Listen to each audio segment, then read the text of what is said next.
കേൾക്കരുതെന്ന് ആഗ്രഹിച്ച ചില സംഭവങ്ങളാണ് ഓരോ ദിവസവും ക്രൈം ഫയലിൽ നമ്മൾ കാണുന്നതും കേൾക്കുന്നതും. ഇപ്പോൾ സമാനമായ മറ്റൊരു വാർത്തയാണ്. കൊല്ലം ചാത്തന്നൂരിൽ 6 വയസ്സുകാരിയെ പീഡിപ്പിക്കാൻ ശ്രമം നടന്നിരിക്കുന്നു. പ്രതിയായ 31-കാരനെ അറസ്റ്റ് ചെയ്തിട്ടുണ്ട്. വീട്ടുമുറ്റത്ത് കളിച്ചുകൊണ്ടിരുന്ന കുട്ടിയെ എടുത്തുകൊണ്ടുപോയി സമീപത്തെ ആളൊഴിഞ്ഞ വീട്ടിലെത്തിച്ച് പീഡിപ്പിക്കാൻ ശ്രമിച്ചെന്നാണ് കേസ്. കണ്ണൻ നായരാണ് വിശദാംശങ്ങളുമായി ചേരുന്നത്. കണ്ണൻ, ഈ അവസാന വരിയാണ് വല്ലാതെ ഭയപ്പെടുത്തുന്നത്. വീട്ടുമുറ്റത്തുണ്ടായിരുന്ന പെൺകുട്ടി, 6 വയസ്സുള്ള പെൺകുട്ടി, ആ കുട്ടിയെ തട്ടിക്കൊണ്ടുപോകുന്നു, മറ്റാളൊഴിഞ്ഞ വീട്ടിലെത്തിച്ച് ലൈംഗികാതിക്രമത്തിന് മുതിരുന്നു. ആ കുട്ടി എങ്ങനെയാണ് രക്ഷപ്പെട്ടത്? ഇയാൾക്കെതിരെ മറ്റെന്തെങ്കിലും ക്രിമിനൽ പശ്ചാത്തലമുണ്ടോ? പോലീസ് എന്താണ് പറയുന്നത്?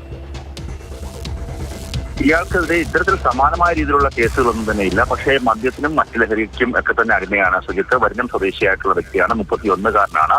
ഈ കുഞ്ഞ് ഈ വീടിന്റെ മുറ്റത്ത് നിന്ന് കളിക്കുകയായിരുന്നു. ആ സമയത്താണ് ഈ പ്രതി അതുവഴി നടന്നു പോകുന്നത്. കുഞ്ഞിനെ കണ്ടുകൊണ്ട് കുഞ്ഞിനെ എടുത്ത് ഇയാൾ സമീപത്തെ ആളൊഴിഞ്ഞ ഒരു പുരയിടത്തിലേക്ക് വീട്ടിലേക്ക് കൊണ്ടുപോവുകയാണ്.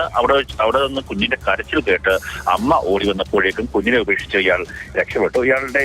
ഇയാളെ അറിയാവുന്നതായിരുന്നു. അതുകൊണ്ട് തന്നെ അമ്മയ്ക്ക് ഇയാളുടെ രൂപവും മറ്റു കാര്യങ്ങളൊക്കെ തന്നെ പോലീസിന് പറഞ്ഞു കൊടുത്തു. പോലീസ് ചാത്തന്നൂർ എസ്എച്ച്ഒയുടെ നേതൃത്വത്തിലുള്ള സംഘം ഇയാളെ പിടികൂടുകയും ചെയ്തിട്ടുണ്ട്. നേരത്തെയും മദ്യപിച്ച് പ്രശ്നങ്ങളൊക്കെ തന്നെ ഉണ്ടാക്കുന്ന ഒരാളാണ്.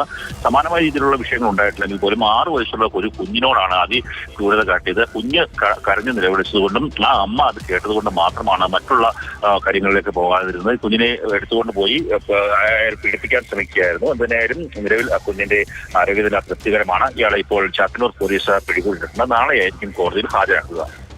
ശരി, കണ്ണൻ നായരാണ് വിശദാംശങ്ങൾ നൽകിയത്.